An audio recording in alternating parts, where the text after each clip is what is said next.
Okay, this is English 201 week 4 part 2.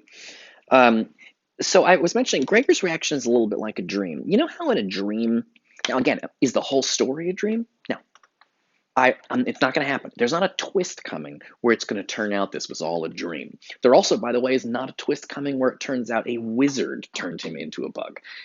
We are never going to find out why he got turned into a bug. There is no logic to it. It is just something insane that's happened. But notice Gregor's reaction. Gregor reacts like, oh boy, how am I going to get to work? I better get going. Um, the combination of seeing something incredibly bizarre and treating it like it's a sort of normal thing, even though you know that it isn't, that's how people have dreams. You ever have one of those dreams? Because it's why it makes dream sequences very confusing to put in movies. Um, because dreams are very bizarre. But if you put something very bizarre on screen, the whole audience knows it's a dream, right? They go, oh, the character must be dreaming. And then it turns out that they're right. But because the thing about dreams is that they're bizarre when you think about them when you wake up. But when they're happening, they seem sort of normal. So like I had a dream that like I was in my childhood bedroom and then I opened the door and it was also Yankee Stadium, you know? And or you know how in dreams a person can be like two people at the same time? Like you might have a dream about your mom, but it's also your boss at work somehow. Um, it's and in the dream you're like, oh, of course, I open the door to my closet and here's Yankee Stadium, and then something else happens and you treat it in the dream like it's normal. It's only when you wake up that when you're telling somebody about the dream and you're like, oh man, that dream was so weird. You didn't think it was weird while you were dreaming. It only seems weird after it's over. That's the position. That's what's happening in the story. There is a way of it's a metaphor here where you could say the story is like a dream. What does it have in common with a dream? Gregor treats it like something sort of normal. But we experience it like something truly bizarre. Just like your own dream seems normal when you're in it, but when you tell somebody about it the next day, it sounds bizarre. So that's one of the first areas I want to think about. The story is dream-like. Now, people are going to want to go, oh, I see, he's saying the whole story is a dream. It's not a dream. It's similar to a dream. It is like a dream. It is a metaphor for a dream. But it's not actually a dream. I mean, Gregor really has turned into a bug. In his world, if you were standing next to him, he would look like a giant bug. But we're not standing next to him. We're reading the story. And when we read the story, it's like a dream, one of our own dreams. All right, cool. This is going pretty good. So one of the things the story is about, anyway, so what's ironic is that Gregor reacts in a way very different from how we would react. And so a lot of the things that happen going forward in the story now, and this is also a complicated thing. The story is extremely dark. Very bad things happen in the story. It's very sad. It is also at the same time weirdly funny. So, for example, I think it's hilarious that he thinks he's like, oh, I'll be able to make the 7 o'clock train if I hurry. Like, dude, you're a giant bug. How are you planning on going into work right now? And to me, that's funny. Now, obviously, it's also terrifying to get turned into a bug, but his desire to try to make things normal is funny. Why? Because it's ironic. He's in an extremely abnormal situation, but he's reacting like it's sort of normal, like he's just a little sick, and not a giant fucking insect that's terrifying, and no one can understand what he says. And so it's ironic. Because there's a contrast between my view of his situation and his own view of a situation. As I pointed out, irony is very often funny.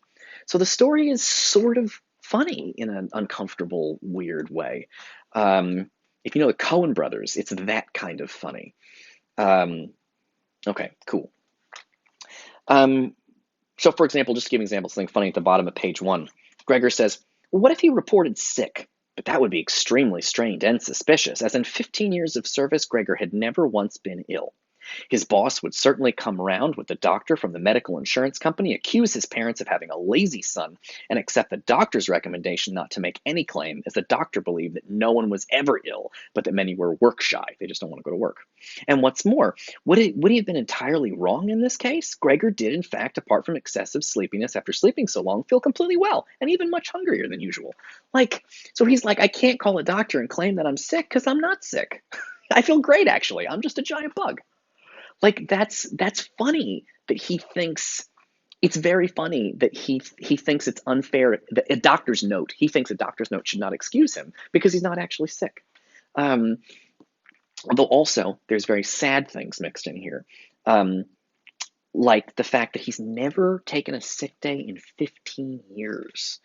Um, and interestingly, you'd think if I had never taken a sick day in 15 years, I would feel like I was fucking allowed to take a sick day. I would be like, screw you guys, I'm taking a sick day. I've never taken one before. I deserve it. But he feels like because he's never taken a sick day, it would be extremely suspicious if he did, and so he's not going to. Um, this raises what one of the main things the story is about, and one of the reasons that I teach it. It's especially good during COVID. Mm. Although that's not why I'm teaching it. I taught it last year before I even knew what COVID was. This is a story about work. That is one of the themes of the story, is work under capitalism.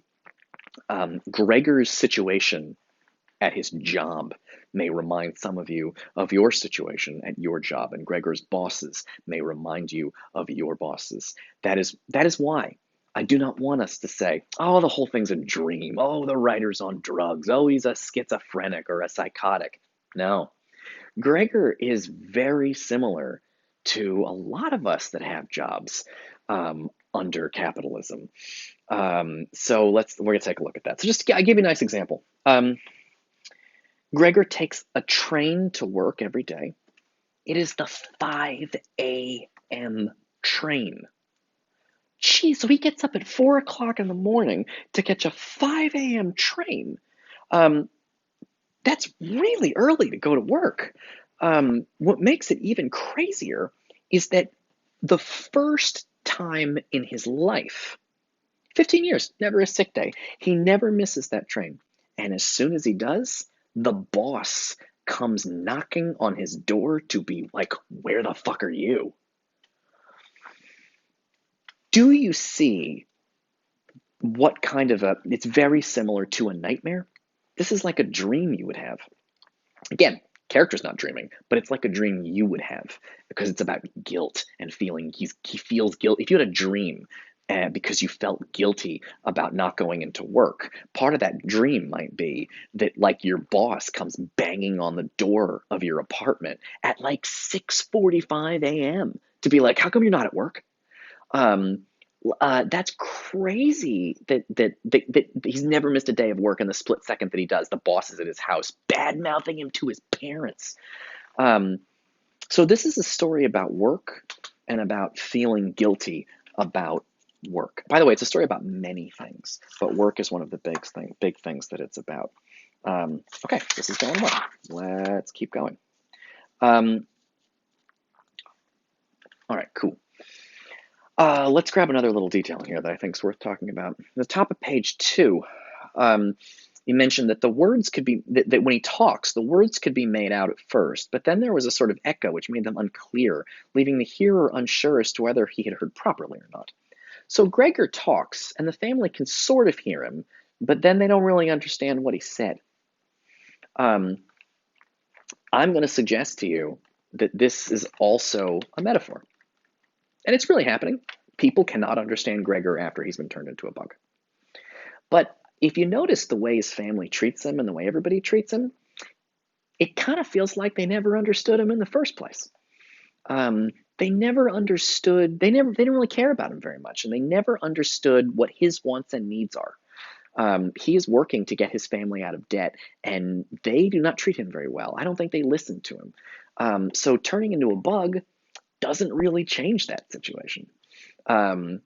That's why, again, it's not just a dream or schizophrenia. This is about the life he had with his family before he got turned into a bug. It's interesting that being a bug doesn't change it all that much. All right, see you in the next video.